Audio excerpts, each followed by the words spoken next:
there are two trends that in my mind seem difficult to reconcile with regard to Latin America. Transnational criminal organizations have appeared to grow stronger over time, while many Latin American nations are moving huge numbers of people out of poverty. I think to many people those trends seem inconsistent with one another. How would you try to reconcile them or explain them? Joao, why don't we begin with you? As an economist, how do you think about this? That's a great question, Thomas. I think they can Thank coexist. you very much, Joao. I think they can coexist pretty. I mean, Latin America, although in the 2000s we've experienced tremendous improvements in, especially taking people out of poverty and a reduction in inequality. It is still a very unequal region with I know it's kind of a catchy phrase, but with low state capacity and rule of law is not totally prevalent. So if you have a demand in a business that generates income, and generates not only direct income but also the indirect income, indirect jobs connected to it, I think it's just going to be there, regardless of the fraction of people out of poverty. If inequality is high and rule of law is low, and demand is there, it'll be supplied. And I think Latin America is especially well positioned to supply that to the mature markets that are mostly consuming the narcotics.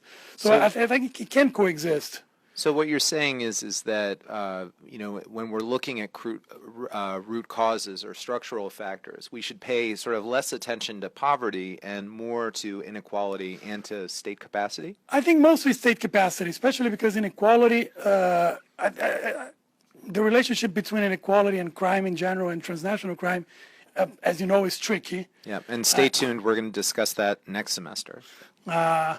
It may well be, while we measure inequality in terms of income, had we measured inequality in terms of welfare, I think if we could do that, we would quickly find out that crime causes tremendous amount of inequality, victimizes mostly the poor, especially because the rich can protect themselves. Of course, they can pay for it and reduce a little bit their disposable income, but I think it's worth it.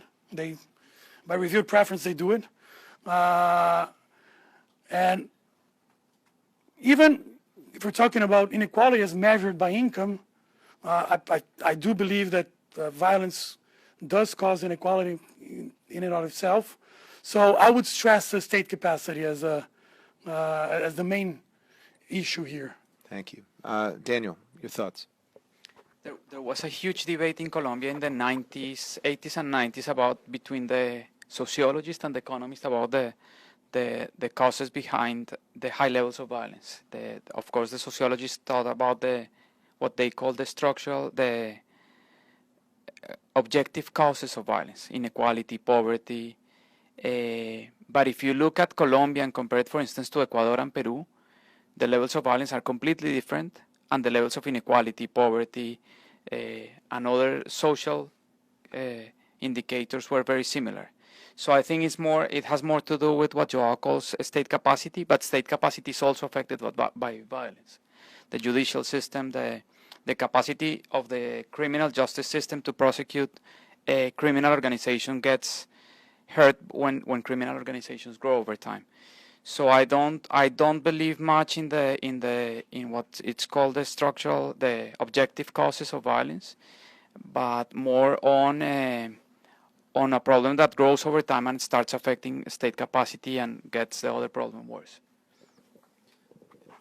I think that's fascinating. I mean, I think there's an argument to be made that the causal pathway between structural factors and crime and violence may be at least as strong in reverse from violence and crime to structural factors. It's something we'll explore in a separate session. Steve, your thoughts?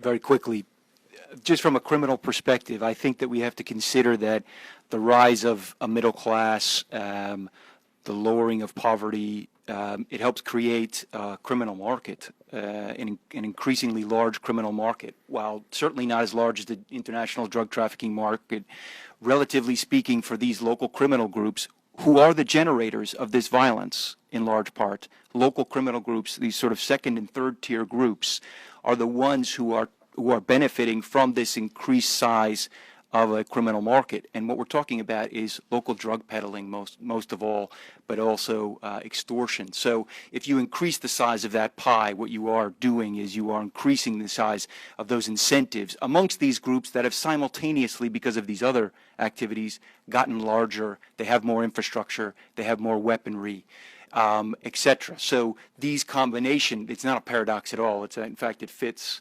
nicely with what you would expect if you have economic development and a simultaneous impoverishment, systematic impoverishment of the institutions. The development, in other words, is not equal. Development of the economy is not equal with the development of the institutions. Thomas, can I just a quick comment on that? Sure.